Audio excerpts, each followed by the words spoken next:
আজকে সাধারণ ছুটি ঘোষণা করা হয়েছে। নিরাপত্তা খুব কঠিন করা হয়েছে এই কারণে যাতে কোনো ধরনের বিশৃঙ্খলা সৃষ্টি না হয়।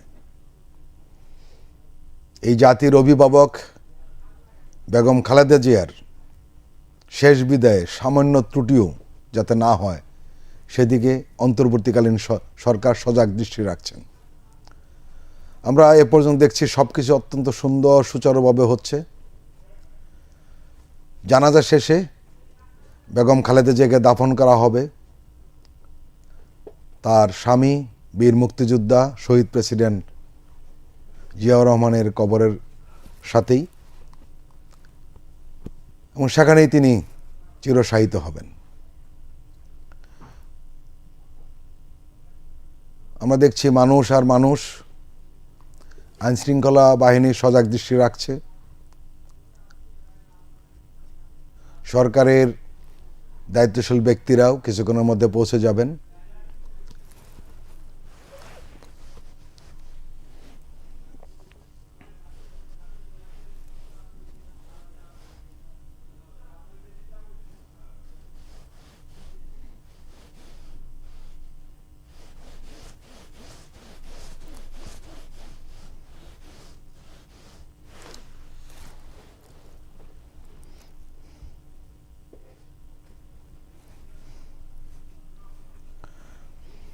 আপনারা জানেন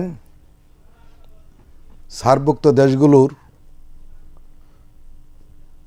নেতৃবৃন্দ বেগম খালেদা জিয়ারকে শ্রদ্ধা জানাতে এবং কেউ কেউ তার জানাজার শরিক হতে ঢাকায় এসে পৌঁছেছেন। ইতিমধ্যেই সকালবেলায় এসে পৌঁছেন নেপালের পররাষ্ট্রমন্ত্রী, কিছুক্ষণ আগে পৌঁছেছেন ঢাকা পৌঁছেছেন খালেদা জিয়াকে শেষ শ্রদ্ধা জানাতে ভারতের পররাষ্ট্রমন্ত্রী এস জয়শঙ্কর। তিনি আজ বেলা 11:30টার দিকে একটি বিশেষ ফ্লাইটে ঢাকা পৌঁছেন। ঢাকায় পৌঁছলে বিমানবন্দরে তাকে স্বাগত জানান বাংলাদেশে নিযুক্ত ভারতের হাইকমিশনার প্রণয় বর্মা।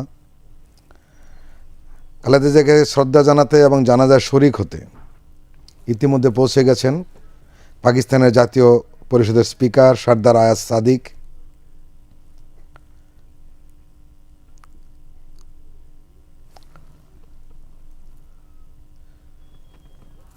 খালেদা জিয়াকে শেষ শ্রদ্ধা জানাতে ঢাকা আসার কথা রয়েছে শ্রীলঙ্কার পররাষ্ট্রমন্ত্রী, ভুটানের পররাষ্ট্রমন্ত্রীর।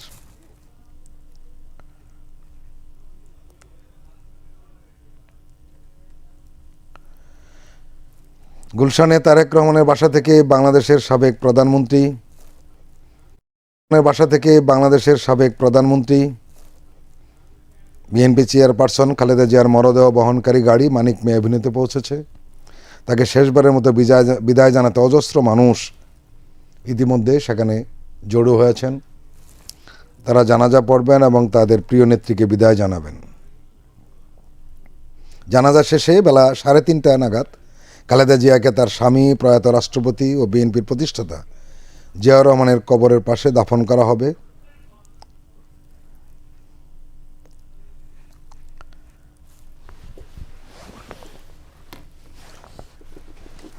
সবাই অপেক্ষা করছেন জানাজার জন্য। লাখ লাখ মানুষ জড়ো হয়েছেন।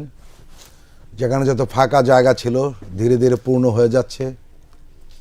ইতিমধ্যে আমরা দেখছি সংসদ ভবনের সামনে যে দুটো মাঠ রয়েছে সেগুলো পূর্ণ হয়ে গিয়েছে। তৃতীয় মাঠটিও পূর্ণ হওয়ার পথে।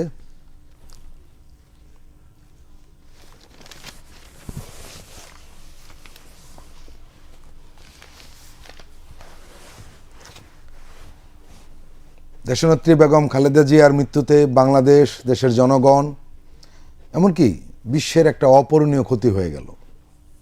এই ক্ষতি সহজে পূরণ হওয়ার নয়। দেশের রাজনীতিতে তিনি ছিলেন সংগ্রাম, সাহস, অকৃত্রিম দেশপ্রেম, সততা ও নীতিনিষ্ঠার এক অনন্য উদাহরণ।